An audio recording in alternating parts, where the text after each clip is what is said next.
यार कोरोना ने देश को बहुत बर्बाद कर दिया है, बहुत ज़्यादा।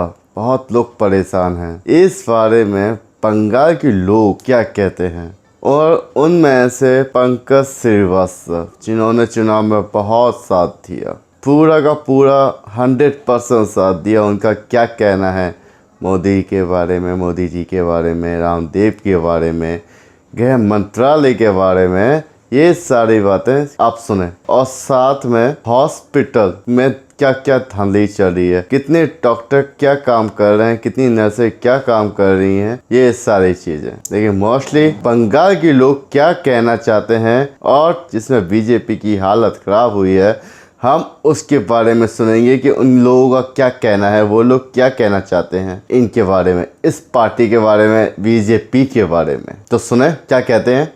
देखिए, निश्चित तौर पर भारतीय जनता पार्टी पूरी मदारियों की टीम है, पूरी सर्कस की टीम है। जिस तरीके से भारतीय जनता पार्टी के लोगों ने देश को कोरोना की आग में झोंका, इसके लिए देश कभी माफ़ नहीं करेगा। आपको पता होना चाहिए कि वुहान शहर में अगस्त और सितंबर के महीने में कोरोना का संक्रमण चल रहा था। चाइना की गवर्नमेंट ने वहाँ मैक्सिट अस्पताल बनाए, घर घर सैनिटाइज कराया, लोगों के घर घर राशन पहुँचाया, उसने सख्ती से कदम उठाए, लॉकडाउन लगाया। हमारे देश के प्रधानमंत्री जब 31 दिसंबर को WHO ने कोरोना से संक्रमण से संज्ञान लेने की बात की, हमारे देश के प्रधानमंत्री अपने 300 सांसदों के साथ 17 मुख्यमंत्री, 40 केंद्रीय मंत्री और 70 राष्ट्रीय जनतांत्रिक गठबंधन के नेताओं के साथ दिल्ली में चुनाव में घर घर पर्चा बांट रहे थे।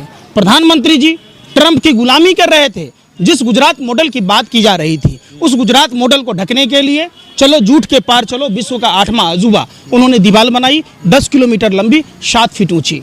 उस गुजरात जिसकी राजधानी अहमदाबाद है, जिसका नाम कर्नावती था, प्रधानमंत्री ने करोनावती बना दिया। तो ये लोग सिर्फ और सिर्फ व्यापार करते रहे। पत्रकार महोदय सुन तो लो, कोविड-19 वैक्सीन भारत में जरूरत थी, हर घर घर में जरूरत थी, प्रधानमंत्री को अपने ही देश में देना था, लेकिन प्रधानमंत्री जी अपनी वाहवाही में भारत के लोगों को मौत के मुंह में ढकेलकर भारत के जितने कोविड-19 वैक्सीन थे बाहर के देशों को बेच दिया। इन्होंने ऑक्सीजन की सप्लाई की, आप एक्सपोर्ट किया। आप समझिए कि जो ऑक्सीजन की जरूरत भारत में थी, कोरोना वायरस कहता रहा अस्पतालों में डॉक्टर बढ़ाइए, अस्पतालों में बेड बढ़ाइए, अस्पतालों में दवाइयाँ बढ़ाइए। देश के प्रधानमंत्री जी दाढ़ी बढ़ाते रहे, दाढ़ी बढ़ाते रहे। तो दाढ़ी बढ़ाने से क्या? अरे भैया सुनिए ना, जिस कोरोना वायरस लॉकडाउन के समय प्रधानमंत्री जी ताली थाली पिटवाए, प्रभु आपने रामायण देखी होगी, तकलीफ कब होता है कि ये लोग भगवान के नाम पर देश के लोगों का शोषण कर रहे हैं। रामायण में प्रभु श्री राम के भाई लक्ष्मण जी जब मूर्छित हुए तो हनुमान जी ने सुसेन वैद्य को लंका से लाया, हनुमान जी संजीवनी बूटी लाया, और उसको रोकने का काम किसने किया? कालनेमी राक्षस ने। ये भाजपा के लोग वही कालनेमी राक्षस हैं। जब भारत में दवाइयों की जरूरत थी, जब भारत में ऑक्सीजन सिलेंडर की जरूरत थी, जब भारत में डॉक्टरों की जरूरत थी, भारतीय जनता पार्टी के लोग, पूरा विश्व का राष्ट्राध्यक्ष प्रधानमंत्री ये कहता रहा, गांव गांव में रैलियां करता रहा। क्या चुनाव के रैलियां कराना जरूरी था? आप एक बात बताइए, पत्रकारिता करते हैं क्या करते हैं? भाजपा की IT सेल की दलाली कर रहे हैं आप। आपने कभी सवाल पूछा कि प्रधानमंत्री जी आप रोड शो कर रहे, सारा दिन लाखों की भीड़ में रैलियां करता है, कहता है 2 गज है दूरी, मास्क है जरूरी, तो आपके रैली में नहीं है, आपके रैली में पिछवाड़े में घुस जाता है, वहां कोरोना नहीं फैलेगा। कौन कहा?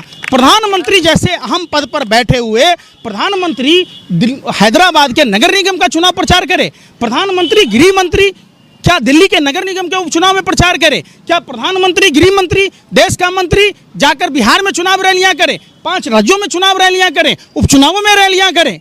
जहां इनको अस्पतालों का जायजा लेना था, आप एक एक अस्पतालों में जाकर देखिए, बना रहे जब मौत के मुंह में ढकेल दिए। ये देश में जो इतनी मौतें हुई, साल भर से आप क्या कर रहे थे? तबाइफ के कोठे पर मुजरा गा रहे थे आप लोग। नेहरू जी, फिर भाई नेहरू ने एम्स बनाया था, हुई तो इलाज करा रहे। अगर पूर्ववर्ती सरकारों ने, चाहे किसी भी पार्टी की सरकार हो, देश में अस्पताल नहीं बनाया होता तो आज हमारा क्या हाल होता? आप बताइए। 70 साल में पहली बार ऐसा हुआ कि हमारा सरकार हमें टोकन दे रहा है, मौत के बाद जिंदों को अस्पतालों में लाइन में लगा दिया। अच्छा, जो मोदी भक्त है वो ये कहते हैं कि अगर मोदी जी नहीं होते, अगर मोदी जी 14 के बाद अगर यहाँ के प्रधानमंत्री नहीं बनते तो देश का क्या होता? मोदी जी नहीं होते तो वही पैदा नहीं आपके होता। पास मोबाइल जो चला रहे वो भी नहीं होता, बटन वाला मोबाइल चला रहे होते अगर अरे मोदी जी नहीं कहाँ यार, आप लोग इतना भी दलाली भरवागिरी मत करो यार। आज से 2014 में मोबाइल फ़ोन सबके हाथ में एंड्रॉयड फ़ोन था देश में। आप जन्म लेते हैं तो इतना बड़ा शरीर लेके पैदा लेते हैं कि आप जन्म लेते हैं इतना छोटा लेते हैं, धीरे धीरे ना विकास करते हैं। ये आज़ादी नहीं है, ये हमारा धर्म थोड़े ना कहता है। आप आगरा में देखा होगा, मुस्लिम दंपति नव दंपति के साथ जय श्री राम बोलकर बलात्कार किए, ये हमारा धर्म नहीं कहता। ये लोग भाजपा आरएसएस के लोग, मैं भी हिंदू हूँ। आपको लगता है कि डीएपी खाद 50 किलो के बोरे पर 700 रुपया बढ़ा, इससे हिंदू धर्म की रक्षा हो रही है? जो गैस सिलेंडर 350 रुपये से 400 रुपये की मिल रही थी, अब 1000 रुपये के करीब पहुंच गई। आपको लगता है इससे हिंदू धर्म को फायदा हुआ? जो बच जाएगा। अरे सुनिए ना, फिर वही बात। अरे आप लोग ना तवायफ की तरह मुजरा गाइए, ठुमका लगाइए, ऐसे मत कीजिए। आप समझाइए, अस्पतालों में दवाइयाँ नहीं हैं, ऑक्सीजन नहीं है, तो जो लोग मर रहे, मुसलमान से ज़्यादा हिंदू धर्म के लोग मर रहे, तो क्या इससे हिंदू धर्म को फायदा हो रहा? क्यों लड़ा रहे भाई? गंगा जमुना तहजीब भारत की शान है। पूरे वर्ल्ड में अनेकता में एकता के नाम से विविधताओं का देश माना गया है। अलग अलग खान पान, आपको हजम नहीं होता है? आप हमें पुराना भारत में लौटा दीजिए ना। बिल्कुल, नरेंद्र मोदी जैसा पनौती प्रधानमंत्री जब तक देश में रहेगा, ये मौतों का सौदागर प्रधानमंत्री, ये महानीच प्रधानमंत्री, नरभक्षी प्रधानमंत्री, आधुनिक भारत का जयचंद प्रधानमंत्री, जितनी भी, ये पहला ऐसा व्यक्ति है। भारत में लगभग 170 भाषाएं बोली जाती है, पहला ऐसा प्रधानमंत्री है जो सभी भाषा में गाली सुन रहा। इस समय देश में एक भी स्वतंत्र संस्थाएं कारगर रूप से काम नहीं कर रही, मोदी सरकार की रखेल बनकर काम कर रही। सबसे पहले चुनाव आयोग को संज्ञान लेना था। क्या चुनाव आयोग को ये नहीं पता था कि कोरोना संक्रमण से देश के लोगों का क्या हाल होगा? क्या सुप्रीम कोर्ट के उन मुख्य न्यायाधीशों को नहीं पता चला? क्या जो सीबीआई, ईडी, आईटी, तमाम जो संस्थाएं थी जो सरकार के हाथों की कठपुतली बनकर नाच रही है, उनकी रखेल बन। पंजाब ने पश्चिम बंगाल की चर्चा की। पश्चिम बंगाल में जिस महिला के साथ बलात्कार की घटना की जिक्र भारतीय जनता पार्टी के लोगों ने किया और देश के दलाल मीडिया के भरवे पत्रकारों ने किया, आवारा कुत्ते की तरह भौंक रहे थे। उस महिला ने क्या कहा कि इनके साथ बलात्कार हुआ, और उन्होंने क्या कहा, मेरे साथ बलात्कार नहीं हुआ। समझिए, जिसके बारे में, जिस गोदी मीडिया के पत्रकार के बारे में ये कहा गया कि इसकी हिंदू मुस्लिम लड़ाई में हत्या हो गई, उसने जो जिंदा है। तो भारतीय जनता पार्टी और देश के दलाल मीडिया, आरएसएस के लोग और तमाम वो हिंदू संगठन जो लोग भाजपा के सहयोगी हैं, आप समझिए, उन सभी पर राष्ट्रद्रोह का मुकदमा होना चाहिए। देश को सांप्रदायिक सरकार निश्चित जाए। हरियाणा में हाफ, झारखंड में साफ, महाराष्ट्र में सुपरा साफ, दिल्ली में बाप रे बाप, अब बंगाल में इनका हो गया मुंडन साफ। आपने उत्तर प्रदेश में क्या होगा? 24 में क्या होगा? 24 में इनका पूरा मुंडी साफ हो जाएगा, कोई नहीं रहेगा। बीजेपी आरएसएस के लोगों ने देश में, तो मैं भी हिंदू हूँ, मैं साथ में नहीं हूँ। पेंट खोल के दिखाऊं कि आप तो नक रखा, पेंट खोलूं कि मेरा खतना नहीं हो रखा, आपको दिखाऊं? ये सब साले नकली हिंदू जो दूसरे को कहते हैं, ये लोग राक्षस प्रवृत्ति के लोग हैं। हमारे धर्म में नारी के सम्मान की बात है। भगवान राम सीता के लिए, सुरक्षा के लिए उन्होंने जसोदाबेन को छोड़ दिया। अरे सुनिए ना, अकबकाहट क्यों है? डर लगता है कि बीजेपी वाला आपको कुछ कहेगा? भगवान राम सीता के लिए लंका तक की यात्रा तय की, रावण का वध किया। चाहते तो जसोदाबेन की नरेंद्र मोदी की तरह छोड़ देते। अगर नरेंद्र मोदी जी हिंदू हैं तो जसोदाबेन जी को गले लगा लें बुढ़ापे में। समझिए, अग्नि के 7 फेरे लेना और मांग में सिंदूर भरना कोई दस्तूर नहीं है। यह इस बात का प्रतीक है कि उस महिला का जब तक जिंदा रहेगी। अरे सुनो तो सही, अगर मोदी जी वादे के सच्चे होते तो मोदी जी के भी बच्चे होते, पोता पोती में खेलते।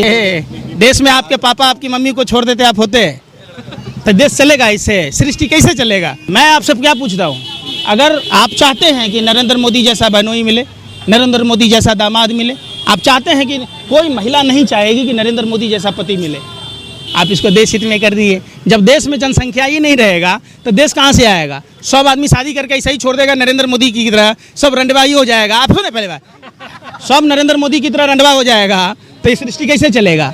ये जब देश की रीढ़ कौन है? बच्चे, युवा, अगर यही नहीं रहेंगे, संतानोत्पत्ति नहीं होगी तो ये सृष्टि चलेगा कैसे? देश कैसे चलेगा? तो ये देशभक्ति है कि देशद्रोहिता है?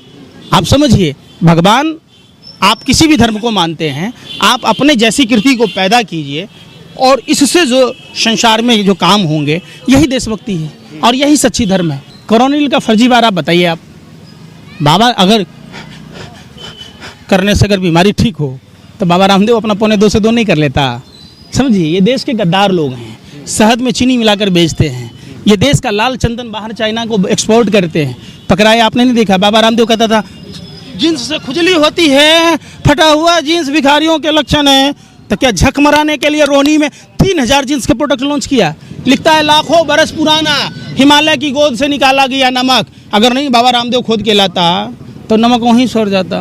नीचे एक्सपायरी डेट लिखा रहेगा। 17 अक्टूबर 2016 को आप समझिए कि 2016 से लेकर आज तक जहां प्रधानमंत्री कौशल योजना की बात की जा रही थी, प्रधानमंत्री का करीबी भाजपा का सांसद जो बिहार के सारण से आता है, वो अपने घर में 70 से अधिक एम्बुलेंस रख रखा पता था।